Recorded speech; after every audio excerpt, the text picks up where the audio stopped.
¿Qué tal, mis estimados, estimadas? Muy buena noche, muy buen día, dependiendo el horario en que nos estemos saludando.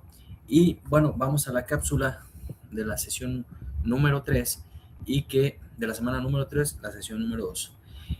Vamos a ir hacia el tratado técnico probabilidad y subjetividad en la formulación de hipótesis. Ya estuvimos platicando algunos elementos que tienen que ver cómo vamos a escalar los distintos niveles de la información para poder lograr la probabilidad y la subjetividad en la formulación de hipótesis.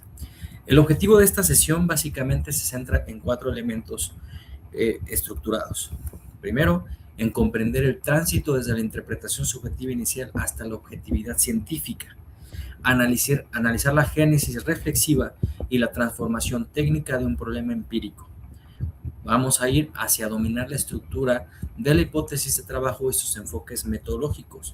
Y por último, vamos a aplicar las metodologías rigurosas y verificables en proyectos de ingeniería. El punto de partida, la versión, es el primer contacto con el objetivo de estudio. Va a representar el nivel más básico de interpretación subjetiva. La conceptualización inicial es muy importante porque funciona para el distanciamiento abstracto, pero carece de estructura técnica. Otra perspectiva es la conjetura. Desde un juicio preliminar vamos a formar indicios y observaciones iniciales, pero sirve como motor heurístico. Actúa como una chispa que invita a profundizar en la indagación. Ok, tengo un problema. Se contamina la línea de producción, no sé por dónde va. Una de las hipótesis es la contaminación por elementos no autorizados, que nos platicaba su compañero. Pero ¿será esta la causal más significativa?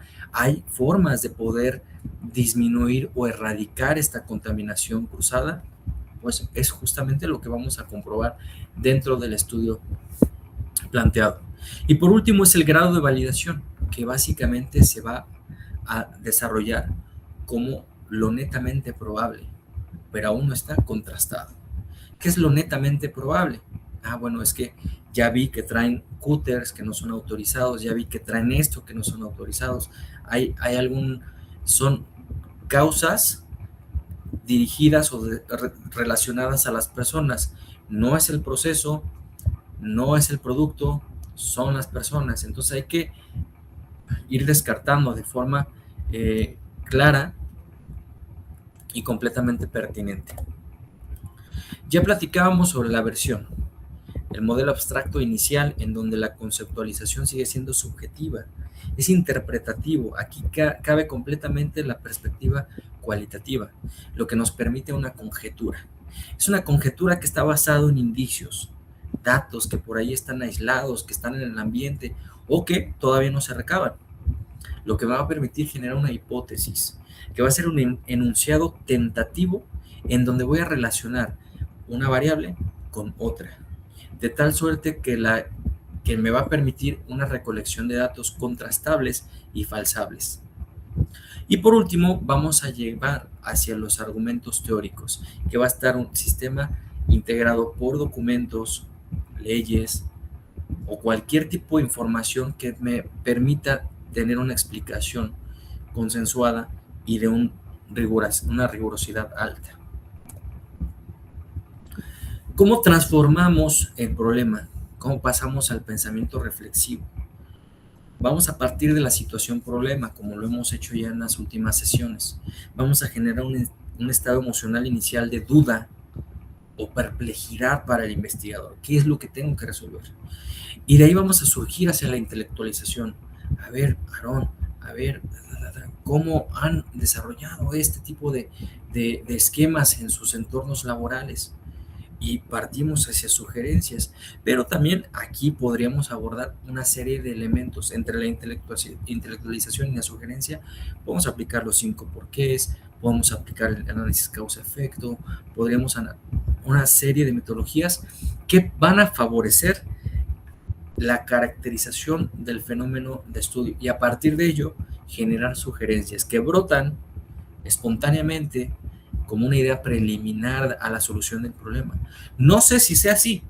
Es más, podría estar hablando desde la ignorancia, pero son sugerencias que a partir de la experiencia, a partir de las competencias, a partir del conocimiento en otras ramas, en otros elementos, en otras empresas incluso, me podrían llevar hacia una suposición definida, que básicamente es la creación de una hipótesis operativa que nos va a guiar a la búsqueda sistemática de datos. Ahora ya sé qué observar, ya sé en dónde focalizar mi atención, ya no es un elemento aislado y ya no estoy operando de forma incongruente. Esto me lleva a la probabilidad según el enfoque metodológico. Ya lo vimos en distintos escenarios, ya lo platicamos 1, 2, 3, 5, 10 veces y lo vamos a seguir utilizando las veces que sean necesarias. Por un lado tengo la investigación cuantitativa y por otro lado tengo la investigación cualitativa. Los dos completamente viables desde un punto de vista en el que hay que delimitar su alcance. Mientras que de la perspectiva cualitativa vamos a observar una hipótesis contrastable, heurística de estructura flexible y que está orientada a la exploración, a la interpretación y sobre todo a la explicación sustantiva de las personas que han observado el fenómeno. Y predominantemente va a ser descriptivo y completamente inductivo. ¿Ok? Por otro lado, vemos la investigación cuantitativa, en donde se observa la hipótesis considerada como probable y definida rígidamente al inicio, y que está orientada a la verificación. El análisis cuantitativo, mis estimados ingenieros, predominantemente es inferencial y deductivo, y necesitamos de datos que sean medibles, cuantificables e inclusive explicados desde la probabilidad y estadística.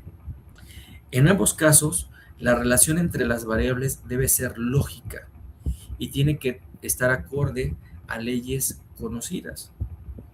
Por tanto, es muy importante que podamos determinar en qué punto nosotros vamos a poder lograr generar las preguntas idóneas para establecer mi hipótesis y a partir de ello lograr conjugar técnicamente la investigación a partir de esto. La hipótesis de trabajo es básicamente un norte, es nuestro eje guía. Como eje guía nos va a indicar exactamente qué hechos observar y qué relación establecer. En el caso de su compañero que puntualmente nos hablaba de un sistema de gestión integral que alberga 4 diferentes normas ISO diferentes y con propósitos bien delimitados, vemos los requisitos de cada una de las normas y vemos que hay algunas que se encuentran en términos de requisitos. Significa que podríamos tener un unificado, código fuente o manual de calidad en el que se despliegue toda la información que se pueda requerir para cada uno de los elementos de la ISO y por tanto para cada uno de las certificaciones en su debida secuencia. Ahora, la base inmediata nos va a permitir actuar como la herramienta fundamental para arrancar la pesquisa de información. ¿Qué es lo que tiene que ver su compañero?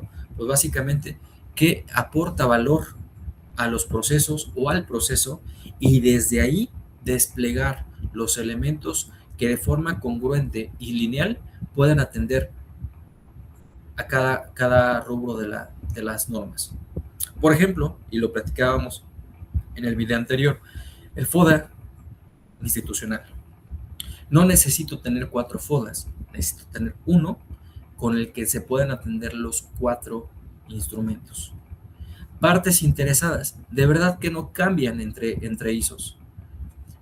Más bien, cuáles son las que son consideradas dentro de mi proceso y cómo se refleja el impacto en esta y en esta. Entonces, aquí nos lleva al filtro de datos. Vamos a mitigar la subjetividad. Es que yo creo, es que yo pienso, es que así se hacía antes de que yo llegara, es que si lo quito, ya no voy a estar visible. Y esta subjetividad descontrolada va a omitir variables irrelevantes o en su caso o en su defecto, documentos que no son relevantes. Esto, de alguna forma, ¿sí? Llámenlo así, es un escudo científico. Te va a proteger desde la opinión de los demás, porque básicamente te va a proteger de una opinión subjetiva, superficial, y que sin ningún tipo de argumento te quieran socavar tu esfuerzo metodológico. Esto, sin lugar a dudas, es la hipótesis de trabajo, ¿sí? Aplicar una metodología Lean a los procesos de la organización con la mejor idea o la mejor intención de poder disminuir la carga administrativa y generar los recursos necesarios para atender a las 4 distintas ISO. Aplicación práctica de la hipótesis.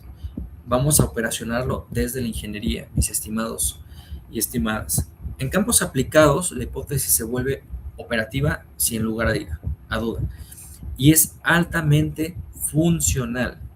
Nos va a permitir interrogar directamente a un sistema mediante técnicas específicas de medición.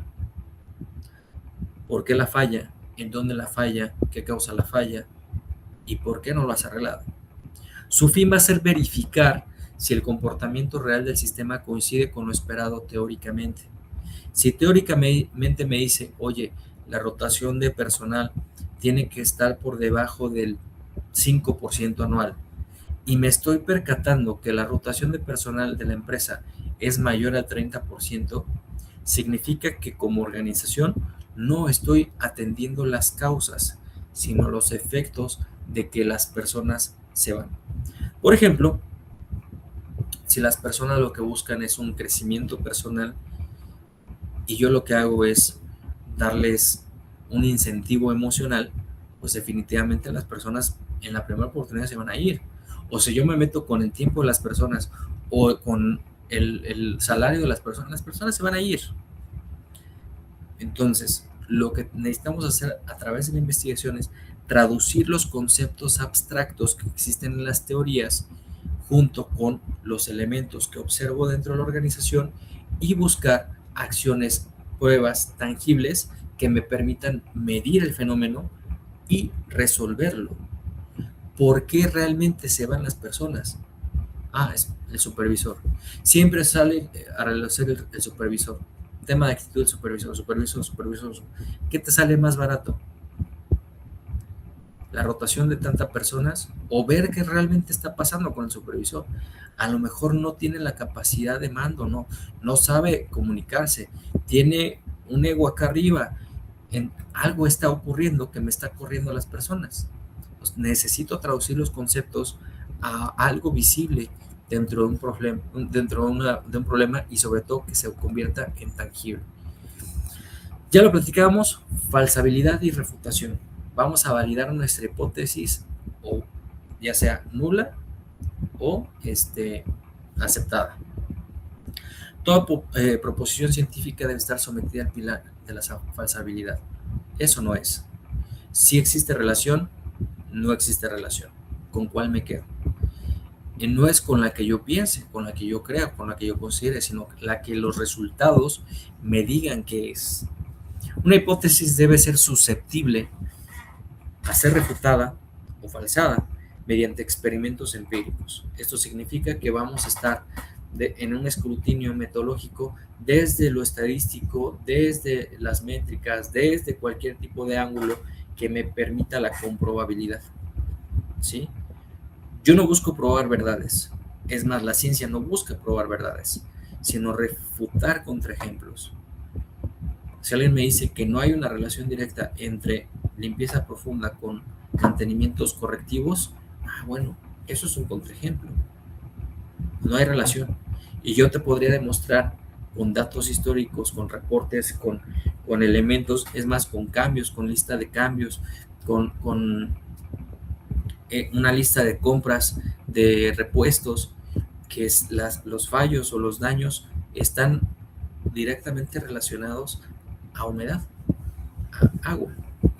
Entonces, este principio lo que va a garantizar es que se pueda determinar una relación entre variables y que ésta sea robusta y comprobable, pero además, de alguna forma, irrefutable.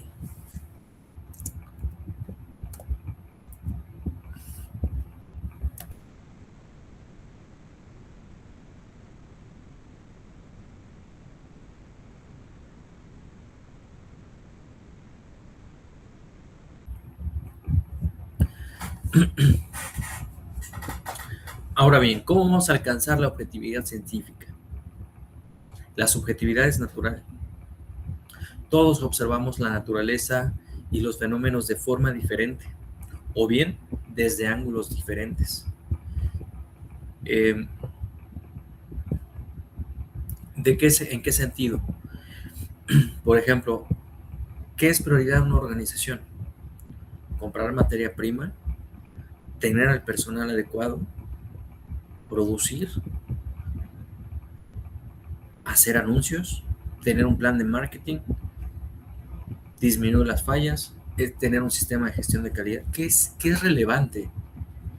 Esto desde la teoría organizacional, incluso hay un estudio por allí interesante que habla sobre cómo se analiza un elefante, ¿no? Bueno, en realidad es un experimento en el que posicionan a una serie de personas y les vendan los ojos alrededor de un elefante y les piden que describan lo que tienen enfrente. Entonces, el que tiene enfrente puede palpar una trompa. Pues para él, lo que observa del fenómeno es la trompa. Para otra persona, siente y palpa una oreja. Para otra persona, siente y palpa un estómago o bueno, una panza. Pero no necesariamente van a saber que es un elefante. Entonces, cada uno de ellos da una versión completamente diferente de lo que tienen enfrente, aunque sea un mismo fenómeno, aunque se trate de una sola unidad. Entonces, para los de recursos humanos, su prioridad van a ser las personas, mientras que para finanzas su prioridad van a ser los dineros, mientras que para producción va a ser la producción, para mantenimiento, el mantenimiento. Entonces, trayendo el ejemplo de su compañero que nos hablaba de la limpieza profunda, pues casi es, a mí no me importa que tengas que trabajar en mantenimientos correctivos, yo tengo que limpiar y hazle como quieras. ¿Sí me explico? Cada uno de las áreas o cada una de las personas que estamos involucrados o inmersos dentro de procesos productivos, vamos a poder observar este fenómeno de forma generalizada. Esa subjetividad es natural, ¿sí? Si traemos esa subjetividad a un fenómeno, es natural. Es más, se debe de tener, ¿sí? No se va a eliminar a la primera. Se tiene que canalizar, ¿ok? ¿Cómo? A través del método científico. Principalmente la observación. El método científico va a procesar la perspectiva subjetiva del investigador y la va a transformar en objetiva. La va a eficientar. O sea, le va a quitar el creo, el pienso, el considero. Este es el problema. Una vez que tengamos objetividad, vamos a tener estructura. La objetividad va a surgir a partir del rigor del método aplicado, la observación directa. No debe tener una completa estructura en blanco, sino tenemos que decir, bueno, este dato lo voy a ocupar para esto. O sea, tenemos que tener congruencia entre lo que estamos observando. Es estrictamente necesario justamente evitar emitir juicios de valor en una investigación y sobre todo en la formulación de una hipótesis. La objetividad va a surgir a partir del rigor del método aplicado y no de tener en mente completamente en blanco, ¿vale?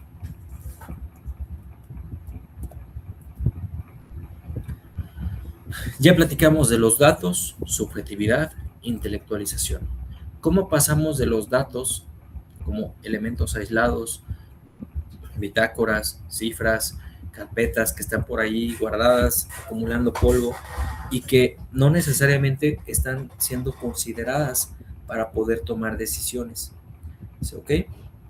Bajo estos términos, los hechos observados deben de constituir material crudo para una interpretación posterior, si no es que la materia prima para poder ser analizadas y posteriormente, a partir de los resultados, generar conclusiones conducentes a la investigación. Esto promueve que la subjetividad, desde un punto de vista científico, pueda abordar el objeto de estudio del fenómeno y poder ser intelectualizado para transformar la dificultad emocional de identificar un problema o un problema básicamente, a algo que pueda ser utilizado desde la toma de decisiones.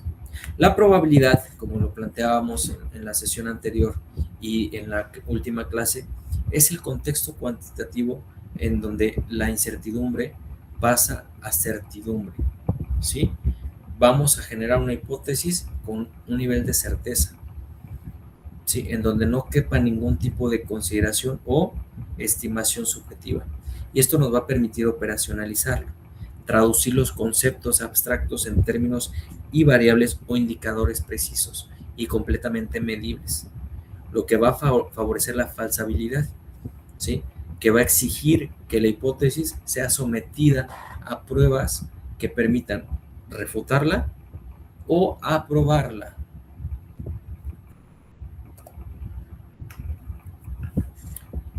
Formulación práctica de la hipótesis, ya lo platicábamos. Delimitación rigurosa, tiempo, espacio y temática, variables, y el qué y el cómo, ¿vale? Claridad y concisión. Una hipótesis individual no puede superar 20 palabras. Validación estructural. Sí, entonces ¿qué? X sobre Y, causa, efecto, para explicar la relación, ya sea de tipo correlacional, de tipo causal o inferencial. Y sobre todo la gestión de incertidumbre. Problemas complejos, vamos a utilizar la hipótesis operativa provisional antes de emitir conclusiones apresuradas. Vamos a descartar, no es A, no es B, no es C, no es D, es E.